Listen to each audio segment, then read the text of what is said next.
Wolf Rider Part 3. This girl at the lake. He shook his head. Andy, no one was there. We even talked about how empty the place was. You are living in some kind of fantasy world without one shred of evidence to support your insane notions. I do have evidence. What? Come on, give it to me. Dr. Lucas, Andy blurted out. I beg your pardon? Dr. Philip Lucas, Andy repeated with a sense of great release. Dr. Zadinsky looked blank. What does Phil Lucas have to do with this conversation? That's Zeke, said Andy, the one who called.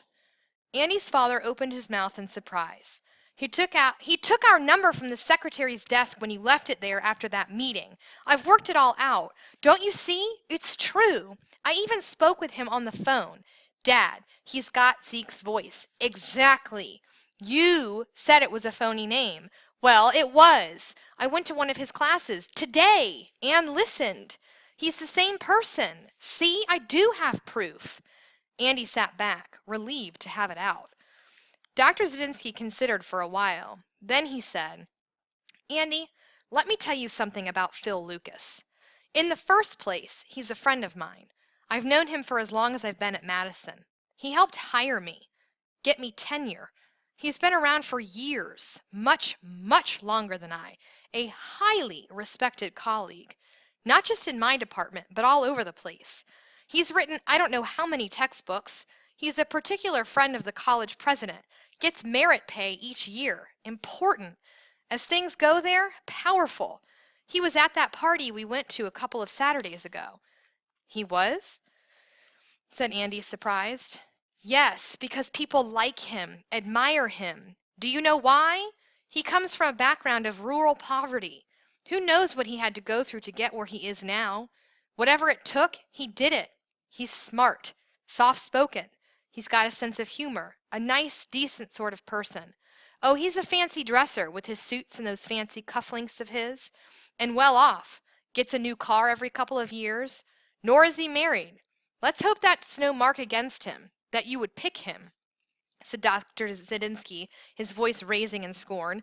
Pick him from all the people you might fancifully select is, I think, frankly, obscene. I mean, really obscene. Yet what did you say? You called him? You went to one of his classes? Spied on him? When did you do this? Andy leaned forward and covered his eyes with his hands. He could feel tears rising. I asked you a question, his father said. This afternoon, said Andy, his voice small. Did you tell him who you were? Andy shook his head. Does he have any idea you are my son? Andy shook his head once more. I'll tell you something. I have no faith in your judgment. None. Did you give him any inkling of your extraordinary conclusion? Totally miserable, Andy managed to get out a no. Let's be thankful for small mercies, his father said, sitting back, hands on his knees, looking at Andy as if he were a stranger. Leaning from the couch, he said, May I ask you what you intend to do with this notion? I don't know yet. Yet! His father lashed out. I don't! Andy yelled back. Andy, said his father, a note of pleading creeping into his voice, do you have any idea of the possible consequences of what you're doing? If you go public with this insane cockamamie piece of fantasy? I don't care, Andy cried, feeling as though he was being taunted. Exactly, returned his father. And do you have any idea what position you might be putting me or my job in? Andy shook his head.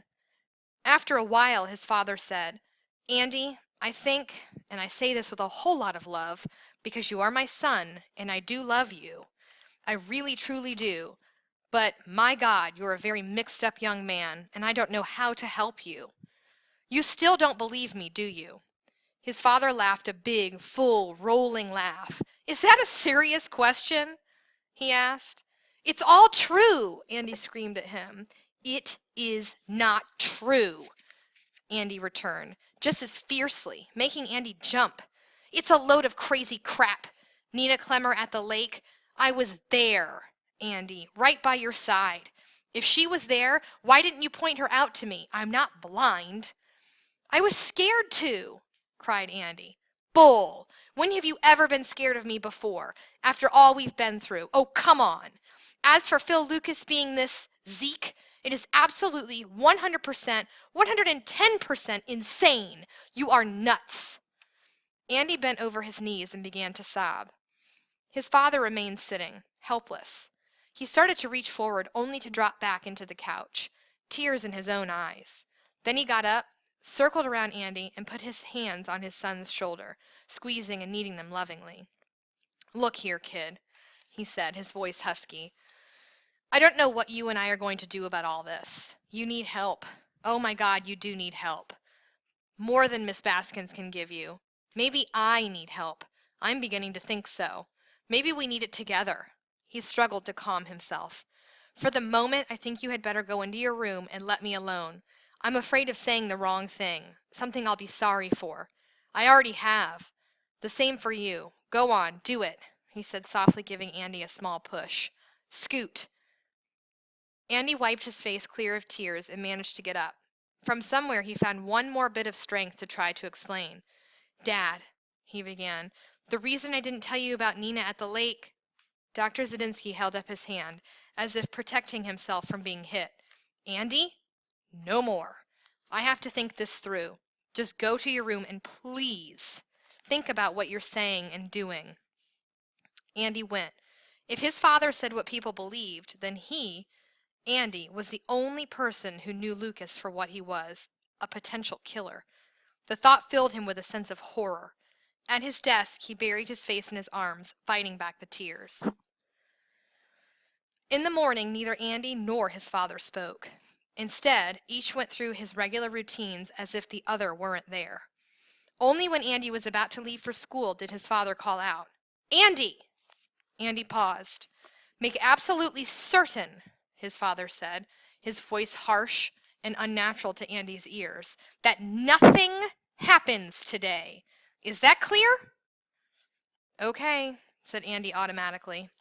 I'll be asking you at dinner. By then, I'll be able to tell you what my plans are.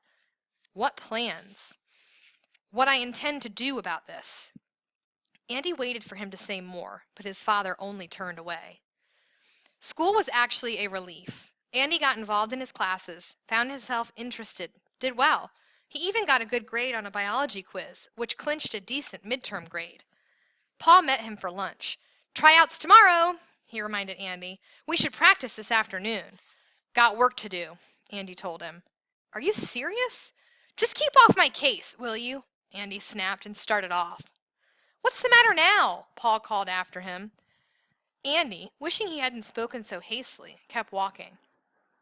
After school, he biked to the college, wanting to hide in his library corner and do work. Then, if he were asked what he'd done, he'd be able to say what his father liked to hear. It might help. He locked up his bike, then hurried to his regular spot, the soft chair next to the window overlooking the parking lot. Quickly, he settled in, but noticed a red car come into the lot. It took a while for the driver to find a place, and Andy watched it with amusement. But when the driver stepped out, it was Nina Clemmer. As always, she was dressed boldly, a golden yellow dress, long and free-flowing.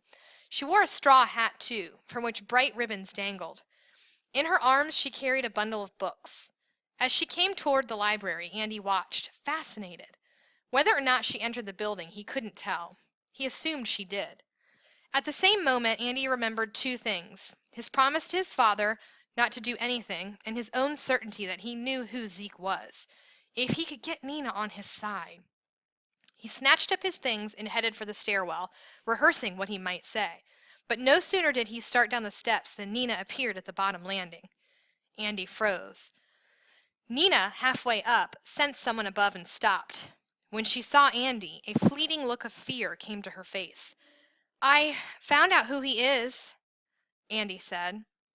Nina stared at him. Don't you want to hear? Andy said, almost pleading. Nina's look of fear faded. Why are you doing this? She said. Doing what? This stalking me, pestering me. I mean, I know you. The last time this happened, I called the police. I'm trying to help, Andy stammered. Help with what? You. That's the oldest line in the book. It's not a line. If you'd just let me tell you who. You know, she said, cutting him off, when you started this, I got upset. I was wrong. I mean, why don't you just bug off, jerk? She stepped against the stairwell wall, one hand clutching her books, the other hand holding back her skirt to let Andy pass, as if he were something dirty. Andy went down the steps silently. At the landing, he stopped and turned. I'm trying to save you, he cried out. With a flamboyant turn that set her skirt whirling, she hurried up the steps. Andy watched her go, feeling a helpless shame. At home, the silence of the morning continued. Dinner was glum and tense, though from time to time Dr. Zadinsky made a feeble effort to talk. Each time it failed. When dinner was over, Andy excused himself from the table and started to clean up. But his father said, Andy, sit down. We need to talk. There was a nervous rasp to his voice. With a sense of defeat, Andy slumped into a chair, prepared for the worst. I've thought about this whole business, his father began. Considered it every which way. I've talked to people, too. Who, Peggy? Just listen, his father said, refusing to be provoked. He picked up a napkin, folded it a few times, pressed it flat with his fingers. I think it would be good if both of us could get away for a while. From Madison. You know, a trip, a vacation, change of scene. But I can't. Not until the term ends. That's 2 months. I've got school too, Andy reminded him. His father seemed to consider the point, but then said, maybe it would be better if you went away now. Are you serious? I've spoken to your school, Mrs. Baskin. They've been understanding and cooperative. You're doing well, academically. A week or two won't make much of a difference. Not in the long run. Anyway, you'll bring along school assignments, readings, things to keep up. I called your Aunt Mary. I know you've always enjoyed visiting down there. She'd love to have you. Take a week or 2, more if you'd like, as long as you need. The room became very still. You mean it, don't you? Said Andy. Yes. I've got baseball tryouts tomorrow. You'll have to forget about it until you get back. Andy wanted to pick up the chair he was sitting on and smash it. Why? He managed. To get you out of a rut. To get you away from all this, whatever this is. I don't pretend to know. This business about the call, the girl, has become some kind of addiction. It's got to be broken off. Cold turkey, before you do real harm. You don't seem to be able to stop it yourself. Am I wrong about that? Andy looked away, thinking about his afternoon meeting with Nina. I can't be with you every moment, Dr. Zadinsky continued. Anyway, you'll have fun on Mary's farm. You know how much she dotes on you, and maybe you need to get away from me, too. It's been a rough year. Your mom's death, selling the house, moving. I don't know what else. At least that's what I'm thinking. Last week, when all this began, you said you'd like to be far away. You're punishing me for finding out the truth, said Andy. His father shook his head. I'm not punishing you, and you haven't found the truth. I'm helping you. I don't want to go, Andy said. His father took a deep breath. Andy, I'm not asking. I'm telling you. Andy sprang up from his chair, trying to find a way out. When? He asked. When I spoke to Mary and told her about what's happening, I did have to tell her, Dr. Zadinsky said apologetically. She said she'd love to have you right away. But not this weekend. Showing cattle or something. I'll make plane reservations for Tuesday. He looked bleakly at Andy. I'm going to miss you, he said, the coolness in his voice finally breaking. Andy stormed into his room, slamming the door behind him. All he could think about was that he had to put up or shut up fast, but there was so little time. On Thursday, between his classes, Paul confronted him. We've got tryouts today. Not me. Andy, what's going on? I'm being sent away. Are you serious? Yeah. Why? I don't want to talk about it, Andy said, and walked off. After school, he returned to an empty apartment. At first, he didn't enter. Instead, he stood in the doorway and gazed at the sunlight pouring through the windows. The rooms seemed filled with bits of dust endlessly churning upon themselves, as his feelings churned. Dumping his books on the floor, he dropped on the couch, then rolled over on his stomach, cheek to pillow, one arm dangling, letting his fingers brush the hardwood floor. All he could think of was his failure to get people to see how dangerous Lucas was. Nuts, his father called him. Jerk, said Nina. Dumb, said Paul. The only person who he hadn't tried to get help from was Lucas himself.